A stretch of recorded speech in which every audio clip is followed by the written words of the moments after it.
главная задача — держаться, держать позиции, до тех пор, пока командование не примет единственно верное решение. Здравствуйте, дорогие читатели и зрители Якутского Саха-информационного агентства. С вами онлайн-интервью и Николай Борисов с наступающим днем Великой Победы. Егор Черин, повесть фронтовика, писателя и журналиста из Якутии Тимофея Сметанина входит в школьную программу. Известный якутский режиссер и актер Аркадий Новиков мечтал снять по произведению фильм, но, к сожалению, его жизнь не оборвалась в 2015 году. Финансирование остановилось, проект заморозили. И лишь в 2018 году Якутская республиканская киносеть предложила завершить проект. Собрали новую команду, от первоначального материала практически ничего не осталось. Пришлось переписывать сценарий и с новыми актерами. Режиссером и сценаристом фильма выступил Дмитрий Кольцов, работавший в первом проекте как актер. И сегодня у нас в эфире. Дмитрий, здравствуйте. Здравствуйте. Скажите, когда нам все-таки ожидать выхода фильма на экраны? Ну, фильм готов. Фильм готов к показу. Премьера должна была состояться 23 апреля. Но по всем известным причинам мы все в ожидании чуда. В ожидании того, когда нам разрешат показать наш фильм. Ну, как было сказано, даже сценарий как бы первоначального фильма был переписан. Расскажите об отличиях фильма от оригинала повести.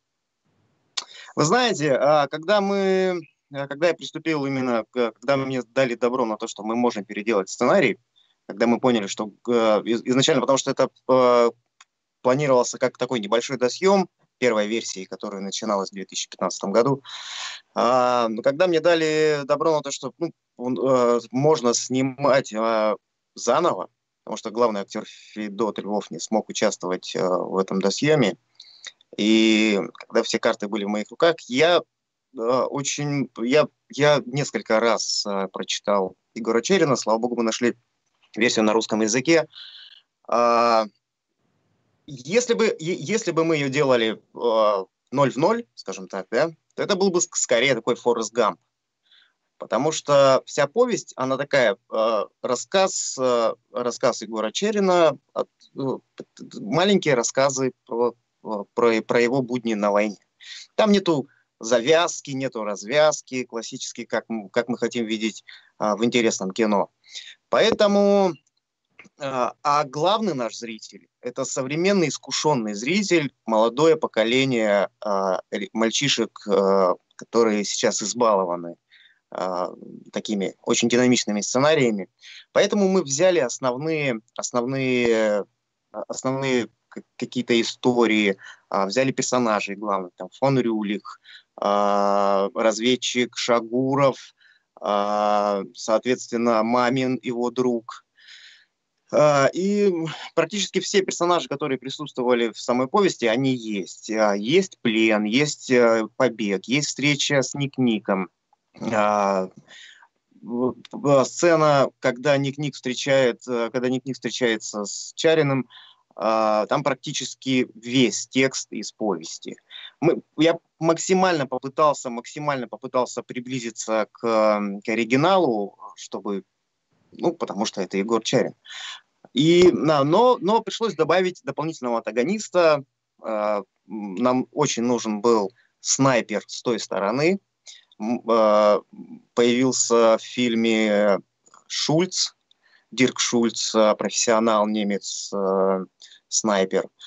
И вот у них между собой есть дуэль, и очень, очень, очень интересно развиваются события. Не надо спойлеров. Все-таки подождем, потому что вы перечислили знакомые с детства персонажей, однако должна быть какая-то завязочка. В каком жанре фильм? Я как раз и попытался вам немножко пробудить у вас интерес дополнительно. Спасибо большое. В каком жанре фильм? Очень интересно узнать. Вот сейчас бывает, вы правильно сказали, что сейчас искушенный зритель, и он знает и жанровые особенности, и какие-то, и чего-то ожидает от фильма. Вот именно в жанровых особенностях, может быть. Это какое-то повествование о чем? Я скажу так, это фильм про супергероя. фильм про супергероя. Просто я хочу, чтобы наш зритель, и опять же, все равно мой главный зритель это подрастающее поколение. Я хочу, чтобы они понимали, что супергерои, они там не летают между домов в каких-то там ярких костюмах. Супергерои это вот эти ребята, которые 75 лет назад ушли защищать нашу родину, которые, ну, порой делали прям суперские вещи, прям проявляли себя так, как если бы мы снимали документальное кино про это, сказали бы, нет, вы придумали, такого быть не может, что это за супергерои такие. На самом деле это фильм про героя. Каждый зритель должен внутри потом почувствовать, что правда он супергерой.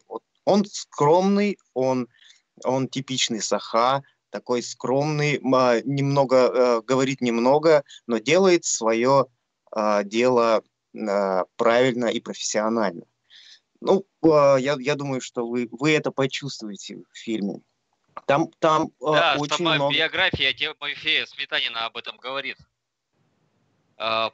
Хотелось бы узнать, вот сейчас вот все-таки в те времена там был довольно-таки суровый быт, однако, как вы сами понимаете, сейчас очень много завязано на визуальной стороне. Будут ли спецэффекты и как они сделаны? Ну, это очень большая часть нашего фильма. Конечно, мы столкнулись с большим количеством трудностей, потому что у нас кинопроизводство в Якутии развивается, но у нас еще не сформировалась вот индустрия профессионального постпродакшена. То есть там у нас очень мало специалистов, которые работают с хромакеем, которые могут делать графику там, московского, голливудского уровня. Поэтому у нас с этим есть некоторые сложности, и они отразились на сроках. То есть, если мы хотели изначально выходить в прошлом году, то у нас все перенеслось вот на эти числа. Графика есть, но графика, как в историческом кино, графика там такая, которую не должны заметить. То есть, начиная от того, что мы снимали на хромакее, у нас были окопы выкопаны, это даже были не окопы, это был такой мини-павильон, в котором были сделаны окопы. А за окопами у нас был вот такой вот цвет, хромакей. Потому что природа, ну там, скажем, Белоруссии, где примерно проходили события, она совсем другая. Мы не могли выехать где-нибудь в долине Туймада, снимать на фоне наших небольших деревьев. Те сцены, которые подразумевают все равно где-то среди деревьев, где-то в лесу, мы снимали на Кинкиме, потому что там такие по берегам Кинкиме очень большие сосны, и они чем-то напоминают ту природу. Вот. Графика это в первую очередь это взрывы, это самолеты, танки. Там очень много работы, очень много визуальной работы. И где-то в трейлерах, я думаю, это видно, потому что трейлеров сейчас мы еще немного выпустили, потому что мы хотели, конечно, если мы точно будем знать дату выхода, то мы уже начнем как бы показывать все. А сейчас из-за того, что у нас сейчас есть дополнительное время, мы как раз какую-то графику сейчас, скажем так, дотачиваем, чтобы было прямо совсем красиво. Да, визуальной работы очень много, и это будет заметно. Супер. Учитывая нелегкую судьбу фильма, вообще, и я помню какой-то один из моментов, когда звонили, мы и сами писали новости о том, что приглашаются статисты для некоторых батальных сцен. Скажите, пожалуйста, сколько вообще человек участвовало в съемках? Ой, да я, к сожалению, вам точную цифру не скажу. Народу было очень много. Это на самом деле очень такой приятный момент, приятные воспоминания, потому что многие ребята приходили, видели объявления, приходили сначала очень с таким скептически настроены, потому что, что тут могут снять, это же не Москва, это же не Бондарчуки там, извините, или еще кто-то. Вот, а потом так втягивались в процесс, что помогали, приходили. Это было практически все бесплатно. Ребят просто это затягивало. Им было очень интересно. Очень сильно нам помогло МЧС. Мы снимали батальные сцены, они прямо приехали. Очень много человек было, не знаю, там порядка 50.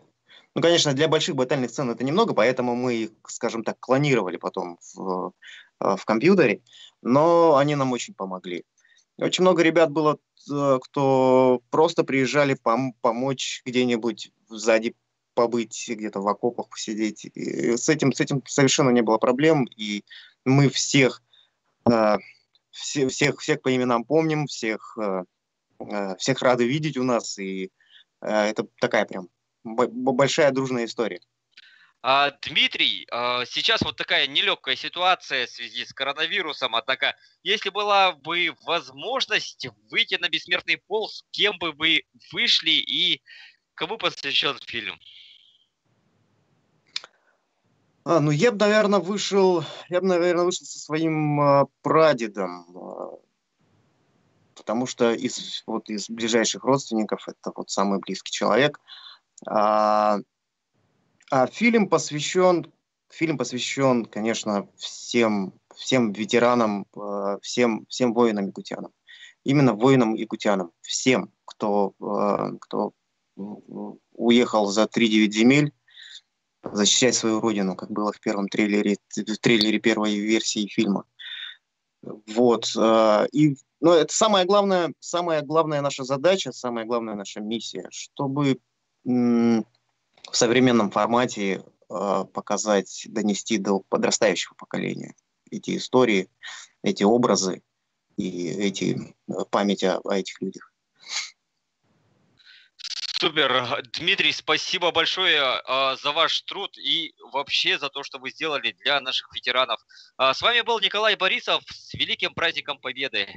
Оставайтесь с нами. С праздником. Спасибо.